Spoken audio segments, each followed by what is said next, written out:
아멘. 자, 지난주에 우리가 이스라엘 백성들에게 하나님께서 아브라함을 통해서 주셨던 약속 세 가지. 자, 이 약속 세 가지가 이제 출애굽기에서 이루어지는 것을 볼 수 있습니다. 먼저 첫 번째 큰 민족 약속 이루어졌지요. 이루어졌습니다. 이제 하나님 두 번째 약속을 이루시고자 합니다. 그리고 그 후에 그 가나안 땅에서 이스라엘 백성들을 통해서 예수 그리스도를 이 땅에 보내시고, 그래서 모든 축복의 통로로 예수님을 통해서 온 인류 천하 만민이 복을 받게 하시려고 하나님의 계획이었습니다. 자, 근데 문제가 있다 했지요. 어떤 문제가 있습니까? 이스라엘 백성들이 애굽에서 나오려고 하지 않았단 말이에요. 그래서 하나님께서 이스라엘 백성들에게 극심한 환란을 막아주지 않습니다. 내버려 둡니다. 결국 애굽에서 어떻게 합니까? 건져달라고 부르짖게 되었단 말입니다. 그 간구의 소리를 들으시고 아브라함과 이삭과 야곱에게 약속하신 그것을 기억하셔서 이루시고 있습니다. 그리고 그 기도에 대한 응답으로 누구를 준비하고 있다고요? 바로 모세. 모세가 태어나고 모세를 훈련시키고 있습니다. 자, 하나님은 이스라엘 백성이 학대 가운데 기도할 줄 아셨습니다. 그래서 이미 구원자 모세를 준비하셨단 말입니다. 그들의 부르짖음이 하늘에 사무칠 때까지 비로소 기다리시다가 비로소 모세를 보내어서 이스라엘을 구원하셨는데, 자, 지난주에 이어서 이제 모세에 대해서 좀 살펴보겠습니다. 자, 모세의 부모가 하나님께로부터 사명을 받았습니다. 이 아이는 아름다운 자, 하나님 앞에 아름다운 자다, 사명이 있는 자다, 이스라엘을 구원할 자다. 그래서 석 달을 숨겼다 했습니다. 그런데 석 달을 숨겼지만 더 이상 자신의 힘으로 숨길 수 없는 그런 입장이 되었을 때 하나님 말씀을 믿고 갈대 상자를 만들어서 아기를 갈대 상자에 두고 나일 강가 갈대 사이에 둡니다. 그리고는 어떻게 하느냐? 그냥 체념했다. 이 아이를 내가 지킬 수 없으니까 포기했다. 될 대로 되라. 그렇게 했다면 이 이후의 행동이 안 나옵니다. 어떻게 합니까? 하나님께서 분명히 역사하신다. 그래서 누구를 보내느냐? 4절 말씀을 다 같이 읽겠습니다. 그의 누이가 어떻게 되는지를 알려고 멀리 섰더니, 아멘, 미리암을 보냅니다. 큰 딸을 보내서 아이가 어떻게 되는지 지켜봐라. 하나님께서 분명히 이 아이 지킨다 하셨으니까 어떻게 하시냐 봐라. 그리고 5절부터 10절 말씀은 이제 하나님께서 그 약속을 어떻게 신실하게 지켜가고 계신가, 이 부분을 보여줍니다. 하나님께서는 이 세 가지를 가지고 아이 모세를 지켜줍니다. 세 가지의 놀라운 기이한 일. 자, 첫 번째는 어떤 기이한 일이 있느냐? 바로의 딸 공주가 이 모세를 발견하게 하셨습니다. 여기서 바로의 딸의 이름은 하셉수트입니다. 하셉수트. 자, 18대 왕조가 들었을 때죠. 요셉을 알지 못하는 이 18대 왕조는 애굽 본토 사람입니다. 원래 본토 사람. 17대 왕조는 셈 족속입니다. 아브라함, 그 야곱과 같은, 요셉과 같은 족속입니다. 그런데 이 18대 왕조가 아하모스, 그리고 그 다음에 아멘호텝, 그리고 투트모스 1세가 나옵니다. 자, 투트모스 1세는 딸이 한 명밖에 없습니다.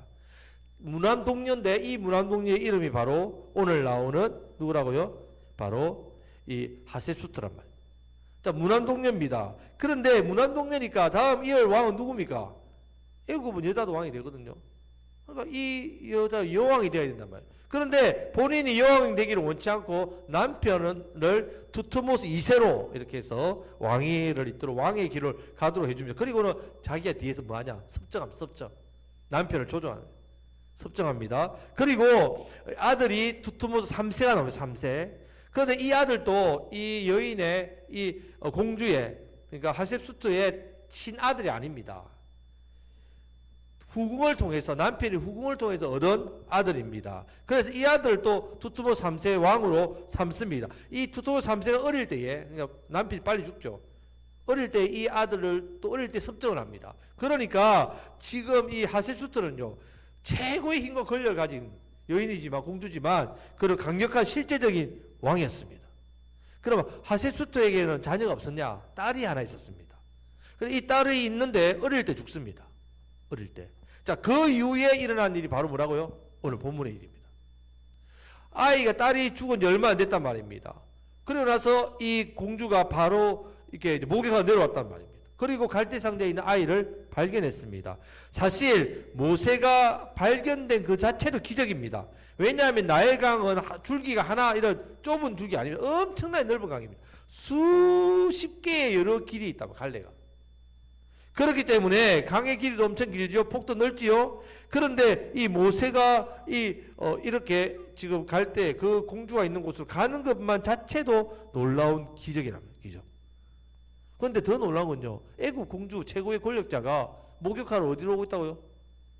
나일강에 목욕하러 옵니다. 지금 나일강에는 애기 시체가 둥둥 떠다니는데 애굽 왕국에 뭐가 없습니까? 목욕 시설이 없습니까? 엄청 잘 돼 있습니다. 그런데 왜 이 지금 강가에 목욕하러 내려왔느냐? 신비한 일이죠. 아마 뭐 강에 혹시 아내가 답답해서 강가에 목욕하고 싶다. 갑자기 그런 생각이 든지 하여튼 말도 안 되는 일을 한다는 말입니다. 자, 이 모든 자체가 누가 섭리하셨다고요? 예, 하나님이 섭리하셨다. 그냥 되는 일이 아니란 말입니다. 하나님의 간섭과 기적이 아니고서는 지금 이 일을 설명할 수 없습니다. 공주가 그 나일 강가에 목욕하고 내려가는 것도 그렇고 이 갈대 상자 하나 띄웠는데 그 공주 앞으로 가는 것도 기적이란 말입니다. 자, 두 번째 하나님 역사하신 게 뭐냐? 이 공주가 모세를 발견하고 나서 불쌍히 여겼다는 말이에요. 그리고 불쌍히만 여긴 게 아니라 자기의 뭐로요? 아들로 키웠다는 사실입니다. 이 기적입니다. 자, 그리고 발견했을 때 아기가 울었다 했습니다. 자, 5절 6절 말씀을 같이 읽겠습니다. 바로의 딸이 목욕하러 나일강으로 내려오고 시녀들은 나일 강가를 거닐 때에 그가 갈대 사이에 상자를 보고 시녀를 보내어 가져다가 열고 그 아기를 보니 아기가 우는지라 그가 그를 불쌍히 여겨 이르되 이는 히브리 사람의 아기로다 했습니다. 원래 애굽 사람이 히브리 사람하고 뭐도 안 한다고요? 밥도 같이 안 먹는댔습니다. 왜? 부정탄다고. 왜냐? 히브리 사람들은 무슨 족속이기 때문에 베둔이 족속이라 가지고 양, 가축을 키운다. 애굽 사람들은 이 가축 키우는 사람을 아주 천히 여겼습니다. 그런데 이런 사람하고 그래서 사람 취급을 안 한단 말입니다. 자, 히브리 사람의 아이라 하면 이 아이를 죽이라고 명령한 사람이 누구라고요? 자기 아버지입니다. 자기 아버지란 말이죠. 자기 아버지가 지금 이 히브리 아이들 남자를 다 죽여냈단 말이에요. 그런데 그럼에도 불구하고 이 아이를 불쌍히 여기는 마음이 주어졌단 말이에요. 왜 마음이 주어졌겠습니까? 이 하나님 섭리죠. 하세슈트가 얼마 전에 누가 죽었다고요? 자기 아기의 딸이 죽었다. 자, 이런 마음이 있다 보니까 어떻습니까? 3개월 된 이 아이를 보니까 어떻게 해요? 모성이 자극되다. 충분히 우리가 상상할 수 있단 말입니다. 3개월밖에 안 된 이 아기를 볼 때에 모성이 자극되니까 자기 아버지가 죽이라는 명령이 있는 걸 알면도 불구하고 이 아기 모세를 어떻게 해요? 불쌍히 여겼단 말이에요. 그리고는 7절 8절 말씀을 다 같이 읽겠습니다. 그의 누이가 바로의 딸에게 이르되 내가 가서 당신을 위하여 히브리 여인 중에서 유모를 불러다가 이 아기에게 젖을 먹이게 하리까. 바로의 딸이 그에게 이르되 가라 하매 그 소녀가 가서 그 아기의 어머니를 불러오니. 아멘. 지금 이 일도 어떻습니까? 말도 안 되는 일이죠. 뭐가 말이 안 됩니까? 지금 미리암이 보니까 뭔가 잘 풀리거든요. 그러니까 어떻게 합니까? 바로의 딸이 갑니다. 제가 가서 당신을 위하여 히브리 여인 중에서 유모를 불러줄까요? 여러분, 지금 하세수토는요 최고의 권력자의 딸입니다. 애굽의 왕궁 안에 전나는 여인 못 찾겠습니까? 유모 없겠습니까? 차고 넘칩니다. 그런데 왜 히브리의 아기가 어린 아이가 와서 옷이 난무하겠죠. 와가지고 공주 앞에 온 것도 어떻게 보면 감히 온 것도 그런데 그 아이의 말을 듣고 들컥 그래 불러온나 이렇게 말하는 것은 그 자체가 말이 안 된단 말이에요. 그랬더니 미리암이 자기 엄마 모세의 엄마를 데려오죠. 이 자체가 말이 안 된단 말이에요. 심지어 9절 말씀을 다 같이 읽겠습니다. 바로의 딸이 그에게 이르되 이 아기를 데려다가 나를 위하여 젖을 먹이라. 내가 그 싹을 주리라. 여인이 아기를 데려다가 젖을 먹이더니. 여러분, 나를 위해 젖을 먹이라 싶죠. 그 싹을 준다 했습니다. 여러분, 이게 말이 됩니까? 요즘 말로 이야기하면 자기 아들 자기가 키워놓고 양육비 받는 거예요. 자기가 자기 아들 돌보면서 어떻게 합니까? 육아수당, 요즘 우리 나오죠. 젊은 애들 이제 아이 낳으면 이제 수당이 나오지 않습니까? 엄마 수당, 부모 수당 나오듯이. 여러분, 지금 하나님께서 저와 여러분들에게 뭘 보여주시냐? 약속의 말씀을 믿고 살면 어떤 복이 있는지를 보여주는 겁니다. 믿음을 가지고 사명 따라가면 어떤 기적이 보여줍니다. 앞에 나온 히브리 산파들도 마찬가지죠. 어떤 기적을 베풉니까? 산파들이 믿음을 가지고 사람의 말보다 바로의 왕보다 말보다 하나님 말씀을 더 두려워하니까 어떻게 합니까? 그 아기를 죽이지 않지 않습니까? 그러니까 하나님 그들에게 은혜를 베푸셨다 했습니다. 심지어 그들의 집안을 어떻게 했다고요? 흥왕하게 만들어 주셨다고 말씀하고 있습니다. 지금 모세의 부모의 믿음도 마찬가지입니다. 바로의 명령 강하지요, 두렵지요. 하지만 하나님의 말씀, 이 아이를 사명자로 삼았으니까 하나님께서 내가 키울 테니 바로의 명령 두려워하지 마라. 하나님 말씀을 더 쫓아갔단 말이에요. 말씀대로 쫓아갔습니다. 그랬더니 신실하신 하나님께서 도무지 일어날 수 없는 놀라운 일들을, 이 불가능한 일, 완전하게 불가능한 일입니다. 이 일들을 이루어 주셨답니다. 그런데 하나님께서 역사하시니까 말씀대로 그대로 이루어지는 겁니다. 아무리 우리 눈앞에 불가능한 일이 있다 할지라도 하나님께서 역사하시면 그대로 이루어집니다. 무엇보다도 아기를 키우는데 이만큼 좋은 환경이 어디 있습니까? 모세. 심지어 돈을 받고 키우고 있습니다. 이것이 바로 모세의 부모가 믿음으로 산 것에 대한 하나님의 복입니다. 복. 그래서 이 아이가 장차 이스라엘의 구원자로 나중에 훈련받아 크는 겁니다. 여러분, 이것이 믿음으로 산 것에 대한 복입니다. 그런데 동시에 모세의 부모에게는요, 이 일을 통해서 숙제도 있습니다. 숙제. 무슨 숙제가 있느냐? 고대에는요, 젖대는 게 3살부터 5살 때까지 젖을 뗍니다. 5살 때까지 젖을 먹이는 경우 있습니다. 그러면 무슨 숙제를 받았겠습니까? 하나님께로부터. 예, 바로 어떤 아이로 자라야 될 것인지에 대한 아이에게 가르칠 사명이 있다. 왜 하나님께서 그 젖먹이를 모세의 엄마를 보냈겠습니까? 요셉에서 왜 거기에 보내도록 하나님 인도하셨겠느냐? 여러분, 유대인들은요, 4살까지 쉐마 이스라엘, 들으라 이스라엘 해가지고 젖 먹일 때마다 이 가슴 이 유방에다가 하나님 말씀을 적어 놓습니다. 아기가 젖 먹을 때마다 말씀을 보도록 한다. 그렇게 양육을 했습니다. 율법으로 키웠단 말이에요. 그렇게 아이가 자라도록 했습니다. 지금 이 엄마가 젖을 먹이면서 아기 모세에게 뭘 가르쳐 준다고요? 아이고 예쁘다, 아이고 좋아라, 그렇게 할게요? 아니요. 사명을 계속 가르쳐 줘요. 너는 하나님께서 사명자로 세웠기 때문에 네가 이렇게 아름다운 아이라고 하나님 하셨다. 그래서 이렇게 건진받았다. 모세 물에서 건진받은 이유 뭐냐? 너는 사명이 있단 말이야. 네가 자라면 바로의 왕궁에서 네가 왕자로 네 신분이 있겠지만 절대로 그렇게 살면 안 된다. 너를 사람들이 왕자로 불러도 너는 어떤 사람이 된다고요? 이스라엘 구원자다. 심지어 네가 애국의 왕이 되더라도 너는 이스라엘의 구원자로 하나님께서 주신 사명을 감당해야 된다. 어릴 때부터 이 아이에게 이것을 가르쳤단 말이에요. 그 증거가 무엇인가 하면요, 바로 10절 말씀입니다. 10절 말씀.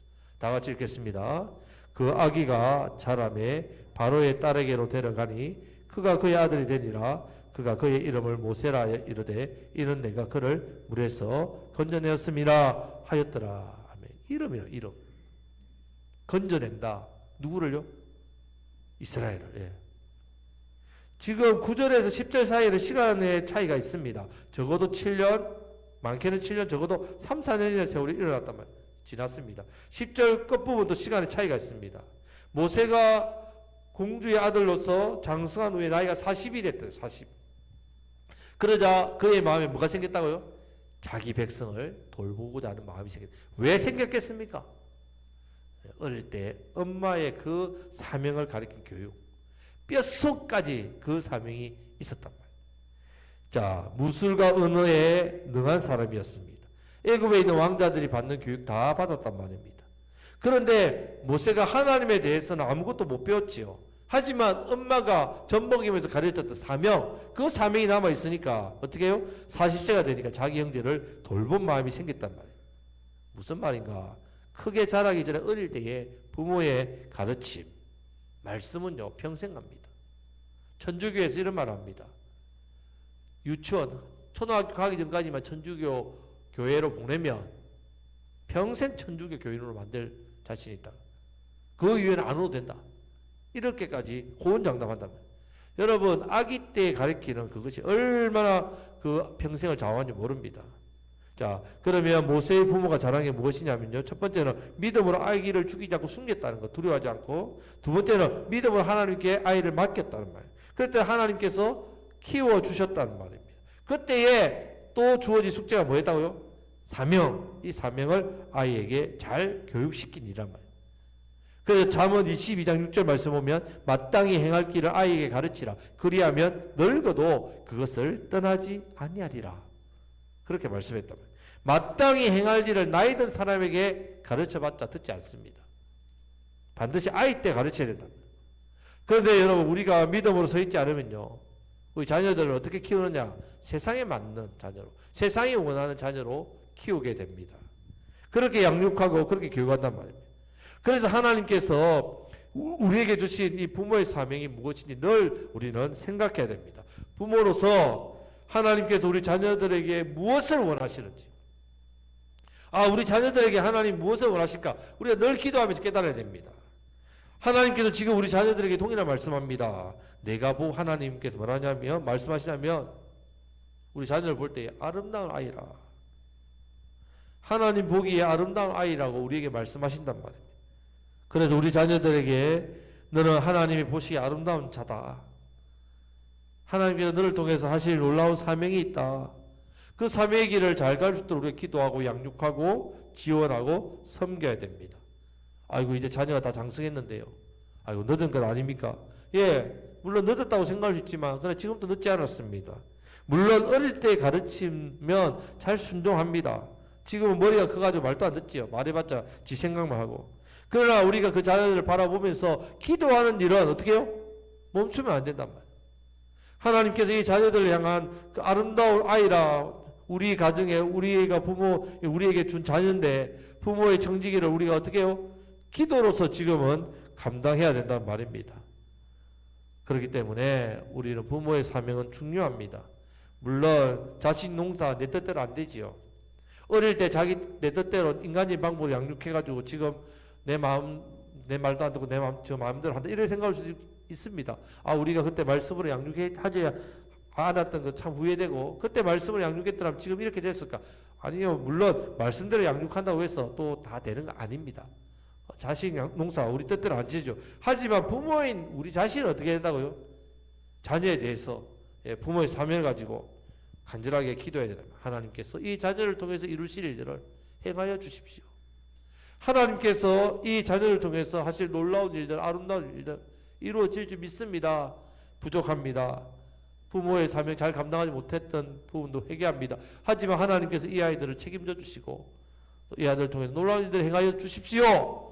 이 믿음을 가지고 낙심하지 말고 끝까지 우리도 모세의 부모처럼 이 믿음으로 이 사명을 잘 감당하시기를 우리 주님의 이름으로 축복합니다. 아멘. 말씀 맺겠습니다. 하나님께서 아브라함을 통해서 주신 약속 3가지 어떻게 이루어지는지를 출애굽기 말씀을 통해서 우리가 볼 수 있습니다. 먼저 큰 민족이 되게 하셨습니다.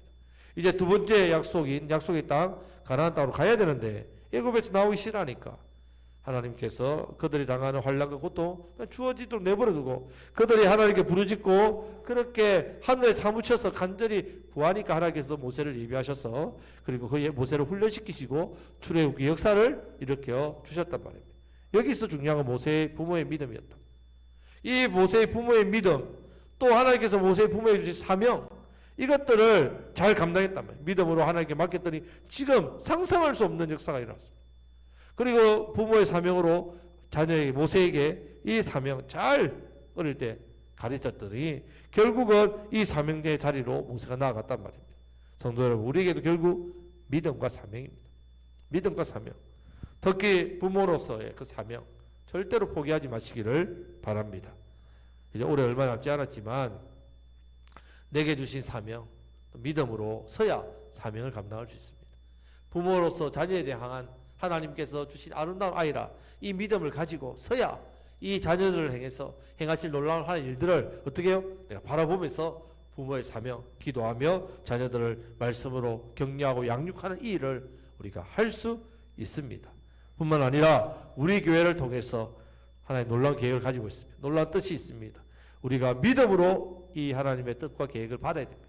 그리고 이 사명을 더욱더 잘 수종들어야 됩니다. 내년에 더욱더 쓰임받는 저와 여러분들 우리 교회가 되기를 우리 주님의 이름으로 축복합니다. 아멘.